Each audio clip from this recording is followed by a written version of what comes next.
Hey, I'm Bob.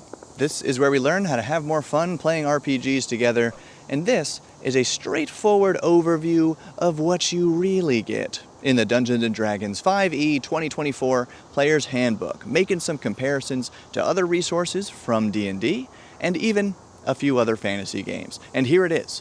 The 2024 Player's Handbook is hardcover, decent quality construction, pretty easily compatible with the previous Player's Handbook, and beautifully illustrated inside and out. Nearly 400 pages long, but pretty easily searchable thanks to the new rules glossary in the back, and it offers you not one, but two games. Game the first. Roughly the first 30 pages. This is the fun game you play with your friends, pretending to be elves and dragon people, rolling a 20-sided die, fighting goblins and dragons, taming an owlbear. You know it, you love it. And really, it has not changed since the previous version of the Player's Handbook that came out 10 years ago. So if you're only ever the game master, you don't really need to buy this new book. But Game the Second, over 300 pages of this book, is the fun game you play by yourself, spending hours researching through hundreds of mechanical character options to lovingly craft a vaguely medieval-themed superhero who will accomplish those deeds. So if you're a player who wants all the most up-to-date official options, you do want this book. But if you can wait a couple months, you'll get a portion of them for free from D&D in early 2025, and that free portion will be easily enough material for the beginner or the casual player. What did Bob just suggest? Not buying the Player's Handbook or like waiting to buy it? What a hater, dude. That guy hates D&D. No, I love D&D, but I mostly value the game that I get to play with my friends. That's why I do this stuff. And there are many books and resources, both from D&D and from other publishers, that let you roll a 20-sided die, pretend to be an elf, fight some goblins, tame an owlbear, and maybe even slay a dragon in a dungeon. But most of them cost a lot less money than this one and have fewer rules to read. Now, based on those claims, you can probably tell that while I did receive this book for free from the publisher, they have no control over what I say in this review, and they didn't otherwise pay me to make this video. Unlike this video's awesome sponsor, Czepeku. Really, the Czepeku Patreon is a library of over 4,000 professional RPG maps that you can get for $5 for D&D or whatever. They got it all. A blacksmith, a thieves guild, train stations, an observatory, an elder brain lair, infernal contract office, royal court, hanging garden, zen monastery, and animated versions of all those maps at higher membership tiers. They work on every major virtual tabletop. There's new maps coming out every week, so check out the Czepeku Patreon through the link below. Now, D&D does have restrictions on what I can show you from inside this book. So to be safe, let's just start with the best way to judge a book: by its cover. This party of heroes facing down a red dragon that you can kind of see down here, but clearly the focus is on the characters and on the massive gold dragon, a reference to D&D's 50th anniversary in 2024. It's good stuff. And without a doubt, the artwork in this book, and here's some on the screen, look at it. This artwork sets D&D apart from almost every other fantasy RPG book today. It is more vibrant, more detailed, and more abundant than what most publishers can afford, and generally speaking, I think it was money well spent. A lot of it just leaps off the page and really captures that tone of a vaguely medieval-themed superhero. But on the back cover, I find this blurb to be rather misleading. Quote, "This revised and expanded Player's Handbook is the essential reference for every 5th edition Dungeons & Dragons player."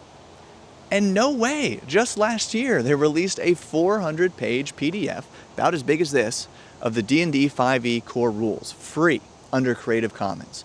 And sure, it doesn't have any art, but it has everything you need to play, including like 300 monsters, while this book only has like 50. And those free core rules aren't just a big PDF. They're easily navigable on websites like Open5e, Roll20, D&D Beyond, and more. But the main reason that this new book is non-essential is that the publisher has promised to release a new free PDF of these updated core rules soon after the release of the Monster Manual in 2025, and surely all those websites will update soon after. So if you can just wait a couple months, you can play the most up-to-date version of D&D for free. And it's already been out 10 years, so like, what's a couple more months? Now the catch, if there is one, is that these free PDFs do not include all of the same character options as the books for the players who want everything. However, as I will try to make a case for here, the books include way more character options than you'll ever actually play. Summarizing from the table of contents in the 2024 Player's Handbook. About 30 pages explain how to play the 5th edition game system. Roll 1d20, roll high, add a character stat like strength, dex, constitution, intelligence, wisdom, charisma. Cool. It teaches you about checks, saves, attacks, advantage and disadvantage, actions and bonus actions, travel and combat, and it has pretty great examples of play throughout this chapter. Really nicely done. But then there's about 15 pages, half the length of that chapter, just to explain the steps of character creation. Yeah. And then about 150 pages of options for building your own heroic character. We're talking 12 character classes with different mechanics at various levels, 48 subclasses with mechanics at a couple levels, 16 character backgrounds providing an extra ability or two each, and 10 character species which also come with their own abilities. Whew! But wait, there's more. Yes, another 150 pages covering 75 extra abilities called feats to choose from at certain levels, as well as 38 weapons, each with new mechanical properties, and then about a dozen kinds of armor, about 100 other pieces of gear, and several hundred magic spells to choose from. Over 300 pages for character creation is wild. Among thousands of RPGs out there today, that is not normal. It's a whole game of its own, and people freaking love it. I myself have thoroughly enjoyed the research project that is making a 5th edition character, spending hours reading and watching videos, studying these hundreds of mechanics, and discovering unique ways that I can overlap them to create my own original hero. It is fun.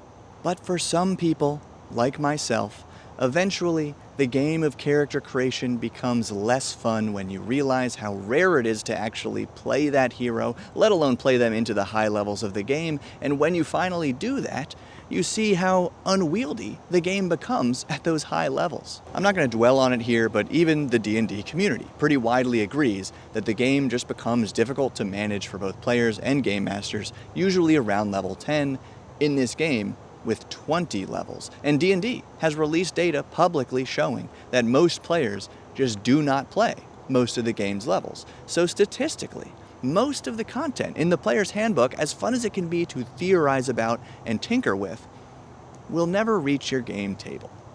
Therefore, if you are a fan of the 5e character creation game, that's great. There's a huge community of players out here, especially in the online RPG community, who share that passion, and you're gonna love this book.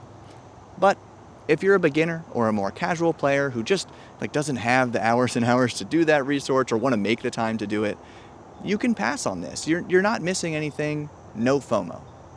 Or if you're in this hobby as a GM, you're not responsible for memorizing every character feature, so you don't really need it either. Just wait for that free PDF and all those websites to update in early 2025.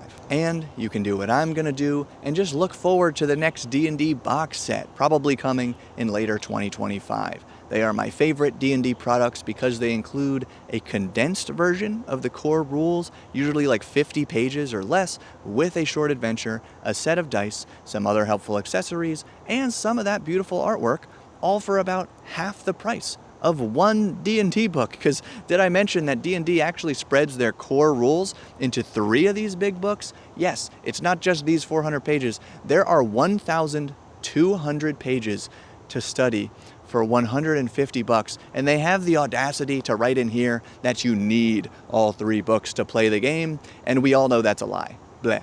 Or if you still want to check out something new today and you prefer that first game, the one that you play with your friends, rolling d20s, pretending to be elves and fighting goblins and taming an owlbear, you got it. I'll give you just 2 quick recommendations that are way easier to read and learn and won't break the bank. Cairn First edition, the PDF is free on DriveThruRPG. This booklet is only a couple bucks, and it's only 20 pages. You can make simple yet detailed, personable characters in minutes. Combat flows quickly but smoothly, so much so that even new big beefy games coming out like Matt Colville's RPG are taking inspiration from combat systems like this one. And overall, this tiny game puts much less emphasis on rules and much more on creative problem solving, making it great for beginners, casual players, experienced players who just want to try something new, and plus there's a ton of additional free content for Cairn online. And one other recommendation, just keeping this short, Shadow Dark. The game has a free quick start PDF for players and game masters, but the full game is so easy if you already know D&D, but just want a streamlined version that fits in one convenient rulebook. Same dice, same stats, same core role, characters still have a background, an ancestry, and a class just like D&D, but there's no subclasses, no bonus actions, no feats to worry about. The main difference is that no characters can see in the dark, and spellcasters must roll to successfully cast, like how martial classes always roll to hit. And the spells, monsters, really every written rule is both clear and concise. Like Shadow Dark actually just won Best Layout, Best Rules, Best Game, and Best Product of the Year at the only award show for tabletop games that exists. It has a thriving community of players and game masters and third-party creators making content for it. Check it out. And if you appreciated this video, please give it a thumbs up and consider supporting what I do directly by joining our wonderful community of patrons through the link in the description. Thank you to Czepeku for sponsoring this video.